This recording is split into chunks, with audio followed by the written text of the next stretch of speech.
Right now, we need a better single best chart with all the news flow this week, particularly involving the American story. We need to do a chart for Francine Lacroix and all of the United Kingdom and all of our team at Queen Victoria Street. Boring. It's the Brexit sterling chart, and we do this with Daragh Maher of HSBC. There we were, 140-ish. We went down to 130. What is your call on sterling forward? 137.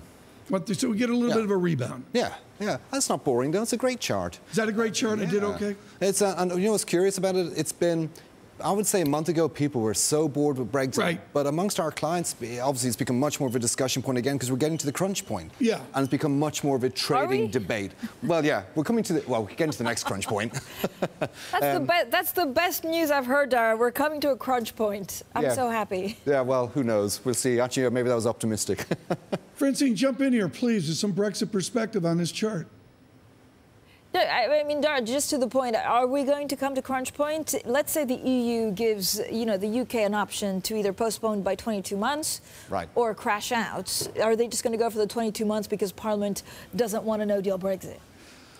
I think, to be honest, the crunch point I had in mind was this vote on March 12th. And as you know, in the UK this morning, there was even reports that vote, there might be a vote brought forward to the middle of next week on Prime Minister May's Brexit deal.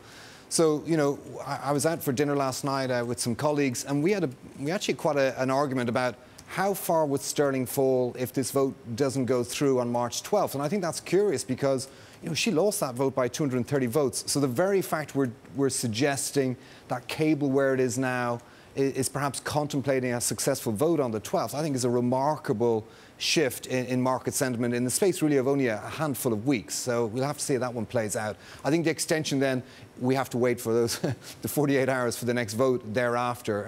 I think, as I say, I think the next point of focus is going to be that March 12th vote. If we ever get beyond the Brexit politics and all that, Francine freezing on the green with Anna Edwards and Nehru Chase and the rest of it, if we get beyond that, is the UK going to be a flow story or an interest rate differential story?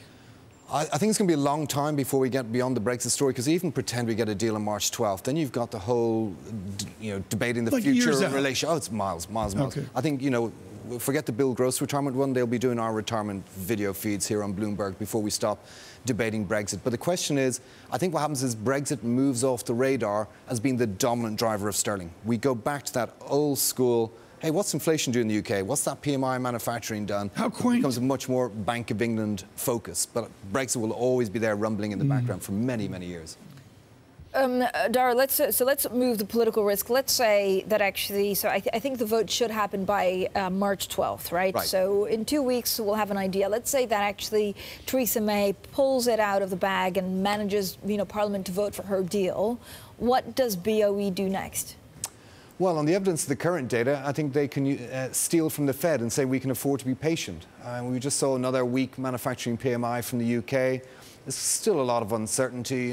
Carney this morning, Governor Carney, talking about the weakness in business investment in the UK. And so I think why not be patient? The Fed aren't doing anything, the ECB aren't doing, no one's doing anything. So I think the Bank of England would just join that club. And I think that suits the market. The market's saying they're going to do very little, and the Bank of England will agree, even if we get that deal on the 12th.